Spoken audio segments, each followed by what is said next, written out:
Well, today was a fun and exciting day. We drove the rest of the way to get to Territon, Idaho, where we are.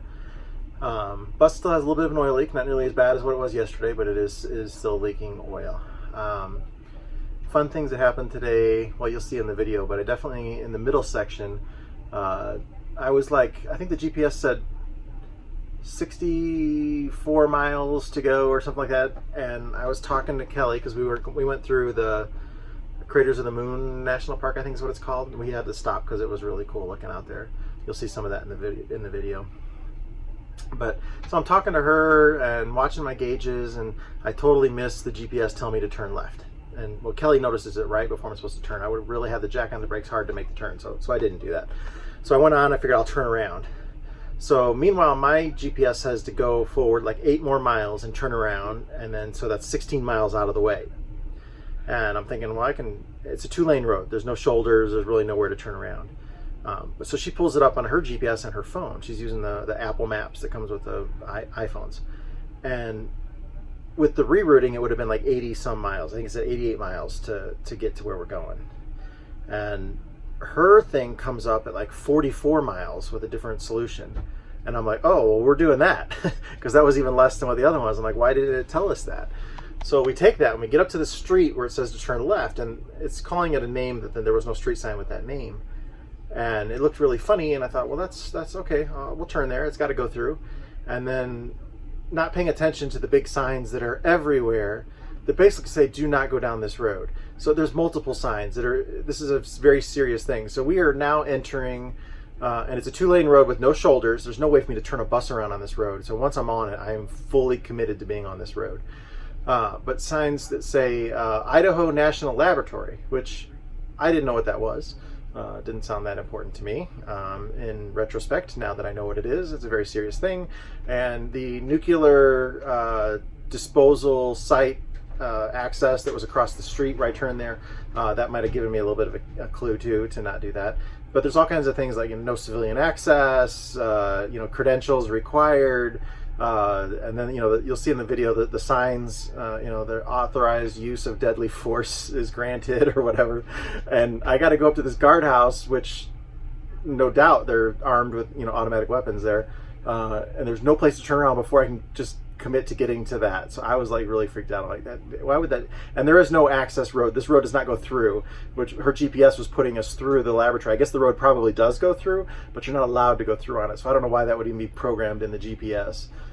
So we turned around at the guard shack thing there, and then went back the other way. And then I was so flustered by that, I'm like, Jesus, we could have got shot. I think it wasn't at night or something too. It was just crazy. They do all the nuclear testing and development and stuff like that. If you don't know what it is, look it up. And we did on Google. We're like, whoa. But anyways, so after that, I'm kind of flustered, and it's an uphill climb. So at that point, I'm turning around here and going back the way that I came, where I missed that turn. So we're going that way, and it's an uphill climb, but not bad. Very, very low, like maybe 1 foot every 20 feet or something like that. So I don't know what that grade works out to, but let's say 1% grade, very low. My bus is handling it. Power-wise, no problem. I'm going freaking 70 miles an hour up this thing. And I'm watching my temperature, and it's like 197. I'm like, that's fine. And then I look down the next mile marker, 197. So it's staying about the same, and I'm thinking about what just happened, how the GPS tried to send us down there. Spacing out for just a minute. Again, it was less than 8 miles down that road. I think it was like 6 miles. And all of a sudden I looked down at my temp gauge, and it was 204. And I was like, oh crap. And the grade really hadn't changed much. The bus was still doing 70 miles an hour. So I really got to be careful, because the way the engine was set up before, it would have not done that. It would have slowed down. I would have, had black smoke coming out the tailpipe. It just couldn't keep up. But the engine had no problem keeping up with it. But I just don't have any way of disposing of that heat. I'm going to see about adding some. That is an additional radiator. That's a new radiator that I put on that bus a couple years ago, and it has an entire extra row added to it. So it is maximized for efficiency on there. But just the whole fan setup, the size of the fan, the pitch of the fan blades. The fan is pulling from kind of the lower right quadrant of the radiator. It's not centered on there the way the setup is. I'm sorry, the lower left quadrant. So I can easily mount a couple of auto type fans, the high powered radiator type fans on the outside, and push air through it. on the areas where the fan's not really getting. I think that'll help. So I'm going to try that. But anyways, I mean, anybody else, if you wouldn't have been monitoring the gauges, they would have overheated their engine just going up that hill, not paying. It didn't really seem like a grade. The geography didn't make it look like you were really going uphill. The bus wasn't struggling like it was going uphill. That was usually my telltale sign of going up a hill is, the bus acts a certain way. But now it doesn't do that, so I really have to watch those gauges even more critically. And I did clean that radiator out and well, my old one before I cored it or rotted it out. But this one, when I put it on, it was only a couple years ago, and my cooling system is clean as can be. It's been drained and refilled. The head's been off how many times on the thing. But anyways, it's been a fun day. I'm here working on this bus here. It's a Fishbowl. You'll see some pictures of it. We're going through it now. The exhaust valve settings were all over the place on it. It's just not running smoothly at all, but hopefully we'll get it there. I got to the fuel injectors, and he had this down. His dad had it at a rally at Quartzsite many years ago, and there was a problem with an injector, and somebody helped him and switched out the injector, and they did the timing and everything on it. But when they did set it up, he says never run the same since that guy did that, and it's got a lot more smoke now that it never used to have. And when I got into the fuel injectors on it, the fuel injectors are set at 1.484, which would be advanced timing. But I am not convinced that the engine has the cam advanced on it. So I'm going to do a little bit more research in it. We think that his dad did buy it. His dad and his uncle bought 2 buses directly from Salt Lake City. So unless Salt Lake City had their buses specifically set up that way, I don't think they would have converted them to that. And the uncle didn't do it on the other ones. We've got the twin bus of that here. So I'm going to check the twin bus here tomorrow and check its timing and see if it's at 1.460 instead of 1.484 for the fuel injection timing. If it is not, then I'm going to say that maybe when that guy set everything up, he thought it was advanced and set it for that, and that's why it's smoking and not quite running the same as the other one. But I could be wrong. I mean, maybe it is advanced timing, and then I'll set it at 1.484. I was going to pull the serial number on it and find out how the serial number on the engine was ordered, how it was put together at the factory. That will tell me if it had advanced timing or not. But more likely than not, I'm going to say no. But who knows? I'm not familiar with Salt Lake City Transit, what they did. I don't even know what the name of their company is, but I assume it's something like that. So they may have ordered their buses a certain way like that. But in the 70s with the emissions and fuel and stuff like that, I'm going to say probably not. But that's just a guess. So anyways, you'll see as you go through there what we did with the timing and everything, and not too much on there, but I'll tell you what, he's got a really cool place here with lots of cool stuff that I'm going to get on a video maybe tomorrow. We're going to take my bus over to his nephew's, I believe it was, and we're going to pressure wash Lenny, get all that playa dust off of him tomorrow. That'll be good for him. But yeah, he's got, if you're into like 2-stroke stuff like 3-wheelers and motorcycles and stuff like that, he's got a whole bunch of the vintage Honda 3-wheelers here, and some of them have some really cool mods on them. They're just really neat. He takes them out to the sand dunes and stuff like that and runs them like crazy. He's got some cool vintage cars here. He's got a bunch of buses, tractors. He is a farmer, so there's all kinds of. He's even got like a farm tractor that they built out of a truck. It's like a front end loader on it, but it's like the truck chassis like reversed on it, so it'll do like reverse 60 miles an hour in reverse. I don't know, it's crazy. I'll show it to you tomorrow. But anyways, enjoy today's video, and then we got much more in store for tomorrow. Stopped at Walmart here for about an hour, and obviously we're still fighting that issue. Not nearly as bad. Anybody want to guess what I did there? Now I need to make the tire all dirty so you can't see what I did. The curb was a little tight. My bad. I usually don't do that. There was another car that was coming towards me, and I altered my turn a little bit and focused on the car instead of the curb at that point. So, rookie mistake. Again, I usually don't do that. But that was a good curbing. I got it twice. Up and off. That's not good for the tire. The oil drips on the back of the bus tell the story. We didn't have any of that on the way out here. That sucks. So I got about 150 miles to go to my clients, and then I'll be there for a few days. I'll try to address it a little bit better. It's still dripping. I just went about 10 miles, and I've been parked here for about 20 minutes. And that's what I got. So, damn it.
GPS has failed us. Do I go further forward to turn around where it's easier to turn around? I would.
$1968 International Lodestar 1600, and it has a gas 392. Still runs and drives.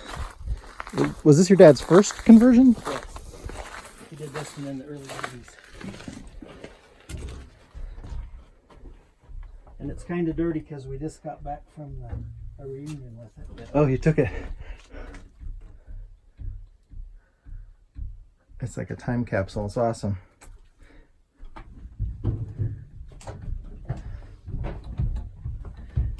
these old buses are so well built that, I mean, this thing's pushing 40 years old and the walls are just as sturdy as the day it was made. You go in an RV that's this vintage, everything's warped and doesn't fit and all that stuff.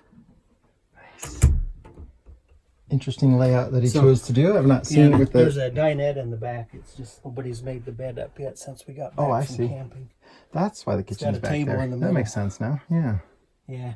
Curtain across. And he liked it because it had windows on three sides, so it had kind of a panorama view on it. I need to make a curved curtain rod like this for my bus. My roof curves a lot more than this. But oh, yeah. Yeah, I need to do that. This stuff's pretty soft. It probably would do it. Nice looking bus. It's all dusty inside because what 20 miles of gravel roads. Yeah. What transmission's in here? It's got a 5-speed. I can't remember if it's a Clark or something. I thought that was a splitter on there. And it's got a 2-speed rear axle. Oh, that's why. Okay. That's the red knob. Yep. That's cool. Yeah, like 3,300 is about 65 miles an hour with it. and it'll get close to 10 miles a gallon. Wow. As long as you're not climbing hills, you know. Yep. Oh, that's cool. I like it. It's 30 foot long, bumper to bumper.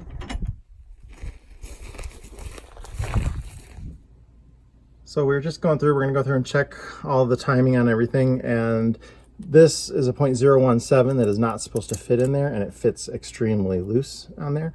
This one's a little tighter, but it still goes in no problem. So definitely the valve. These two cylinders were the strongest too when we were shorting the injectors on the test.